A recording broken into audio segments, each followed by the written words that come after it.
Bonjour à tous, j'espère que vous allez bien. Clet Mikolo, bienvenue dans le podcast des leaders et j'aimerais partager avec vous 4 choses à faire lorsque personne ne croit en vous. Alors, avant d'aller plus loin, n'oubliez surtout pas de vous abonner et de partager ce message. Peut-être qu'il fera du bien à une personne. Vous avez peut-être des rêves, vous avez des projets à réaliser et peut-être que vous avez commencé, mais personne ne croit en vous. Dans ce podcast, je partagerai avec vous 4 choses à faire pour que vous n'abandonnez pas. Vous devez le savoir, vos idées, vos rêves ou les projets que vous avez vont contribuer à l'avancement de votre pays, à l'avancement de votre continent et voire même du monde entier. Et donc, il est important pour vous de croire et de l'accepter. Le monde a besoin de vous. Ce n'est pas vous qui avez besoin du monde. Sinon, vous ne serez pas sur terre. Alors, c'est parce que le monde a besoin de vous que vous existez. Et donc, vous devez accepter cette vérité. Pourquoi les gens ne croient pas en nous? Pourquoi les gens ne croient pas en vous, particulièrement lorsque vous commencez? C'est très simple. Parce que votre vision, votre rêve, vos projets doivent être testés pour voir son authenticité ou encore pour voir votre crédibilité. Les gens veulent voir si vous êtes constant, si vous êtes prêt à aller jusqu'au bout pour réaliser vos rêves. En fait, les gens, si vous réussissez, les gens vont vous féliciter. Mais si vous échouez, les gens diront de toute façon, on le savait déjà. Et donc, ils veulent voir si vous êtes sérieux ou si vous êtes un blagueur. Et donc, ça, c'est un premier point à savoir. Les gens ne croient pas en nous parce qu'ils veulent voir à quel point nous sommes sérieux. Ok? Sachez que c'est pas, les gens ne le font pas consciemment. C'est un principe naturel dans l'être humain. Les gens veulent voir en fait si vos projets, si vos idées ou si vos rêves vont marcher. Et dès que vous commencez par exemple à avoir des entrées financières, avoir des sommes d'argent au travers de vos dons, au travers de votre entreprise, au travers de vos projets, les gens en fait verront que ça marche et donc ces personnes commenceront à croire en vous. Et donc, la première des choses à faire lorsque personne ne croit en vous est de rester connecté à la source de votre vision. Celui qui vous a donné ce rêve, celui qui vous a donné ces projets, celui qui vous a donné cette vision. Et donc, il est important pour vous de rester connecté à lui au travers de la prière. Je vous assure, vous serez fatigué, vous serez épuisé émotionnellement et physiquement. Imaginez un seul instant que les personnes dont vous espérez le soutien ne le font pas.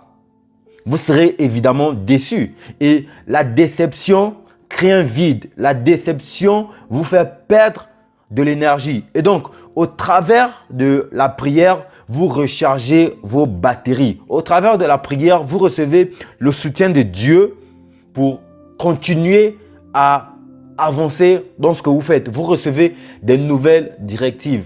Je vous assure que c'est très important de rester connecté à la source de votre vision. Il m'est arrivé, j'ai organisé une conférence en leadership en juillet 2019 à Libreville. Mais les personnes sur lesquelles je comptais, les personnes qui m'ont promis venir participer à la conférence ne sont jamais venues. Et j'ai rencontré de nouvelles personnes que je ne connaissais même pas. Et donc, il y a toujours un point positif, je dirais. Parce que, comment on appelle, à force de pouvoir mettre votre espoir dans certaines personnes et lorsque vous êtes déçu, je vous rassure, vous serez épuisé. Je l'ai expérimenté. Je ne sais pas si vous l'avez déjà expérimenté. Lorsque vous êtes déçu, qu'est-ce que vous ressentez? Vous avez l'impression que vous êtes fatigué. Vous avez l'impression que quelque chose est sorti de vous. Et donc, pour pouvoir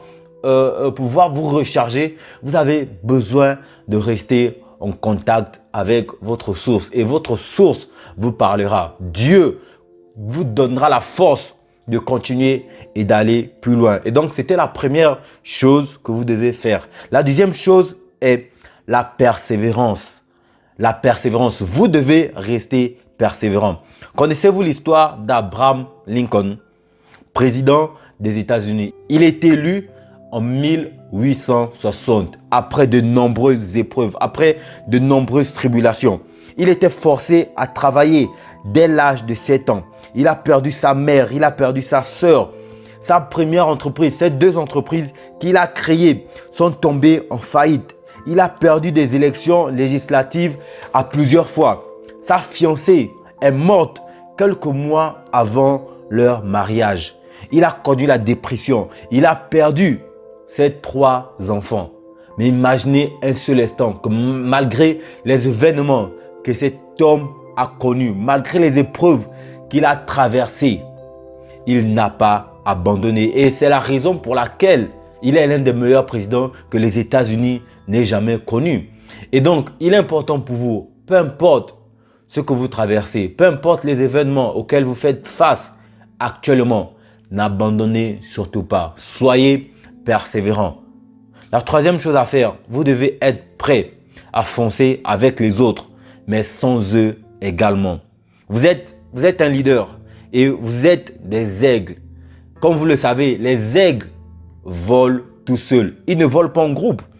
Et donc, bien sûr qu'on a besoin des autres pour réussir dans la vie. Bien sûr que 2 valent mieux qu'un. Mais que faire lorsque les personnes sur qui vous comptez pour démarrer un projet, pour monter une entreprise ou pour réaliser vos rêves ne vous accompagnent pas? Qu'allez-vous faire? Et donc, vous devez être prêt à foncer tout seul. S'ils viennent avec vous, c'est bien. S'ils ne viennent pas avec vous, vous aurez au moins fait ce que vous devez faire pour réaliser ce projet.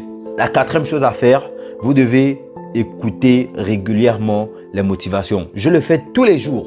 Je le fais tous les jours. Je suis rarement triste ou abattu, même quand les gens ne me croient pas, même lorsque les gens ne m'accompagnent pas dans ce que je fais. Vous savez, les gens m'ont dit non Clét, tu ne peux pas enseigner sur le leadership parce que tu es encore jeune. Clét, tu ne peux pas enseigner sur le leadership parce que tu n'as pas la crédibilité qu'il faut. Et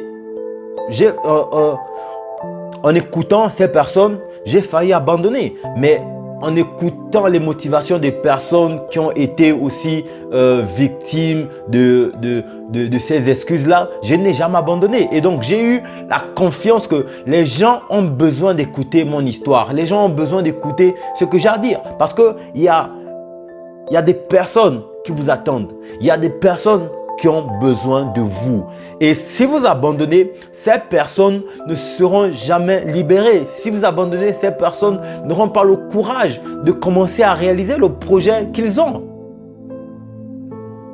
Écoutez régulièrement des motivateurs tels que Zig Ziglar, Les Brown vous permettra de découvrir l'histoire d'autres personnes.